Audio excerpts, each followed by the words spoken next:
શ્રી ગણેશાય નમઃ. મિત્રો, આ વખતે પણ રક્ષાબંધન પર છે ભદ્રનો પડછાયો.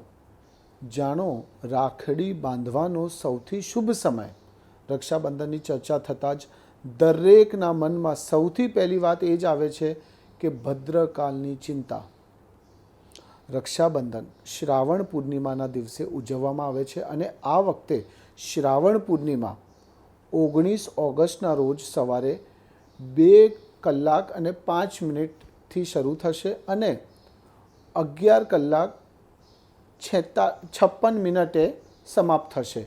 તેથી ઉદયાતિથિને ધ્યાનમાં રાખીને રક્ષાબંધનનો તહેવાર 19 ઓગસ્ટના રોજ દેશભરમાં ધામધૂમથી ઉજવવામાં આવશે. રક્ષાબંધન પર ભદ્ર ક્યાં સુધી રહેશે? આ વર્ષે રક્ષાબંધનના દિવસે ભદ્રકાલ સવારે 5:53 બપોરે 1:31 સુધી રહેશે.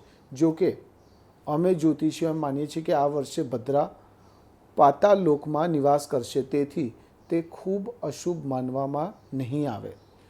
જ્યોતિષીની માન્યતાઓ અનુસાર જ્યારે ભદ્ર પાતાળ લોક અથવા સ્વર્ગમાં રહે છે ત્યારે તે પૃથ્વીના લોકોને વધુ નુકસાન નથી પહોંચાડતી. જો કે ભાઈઓ અને બહેનોને સલાહ આપવામાં આવે છે કે રક્ષાબંધનનો તહેવાર ભદ્ર સમય પસાર થઈ જાય પછી જ ઉજવવો વધુ સારું રહેશે. રક્ષાબંધન પર રાખડી બાંધવાનો સૌથી શુભ સમય કયો છે? રક્ષાબંધન પર ભાઈઓના કાંડા પર રાખડી બાંધવાનો સૌથી શુભ સમય બપોરે 1:30 વાગ્યાથી લઈને રાતના 9:08 સુધીને રહેશે. એટલે કે બહેનોને રાખડી બાંધવા માટે કુલ 7 કલાક 38 મિનિટ મળશે. આ વર્ષે રક્ષાબંધન પર સર્વાર્થ સિદ્ધિ યોગ, શોભન યોગ અને રવિ યોગનો શુભ સંયોગ છે. આ શુભ દિવસે રાખડી બાંધવાથી ભાઈ બહેનના સંબંધોમાં પ્રેમ વધશે અને બંનેના ઘરમાં સુખ સમૃદ્ધિ જોવા મળશે.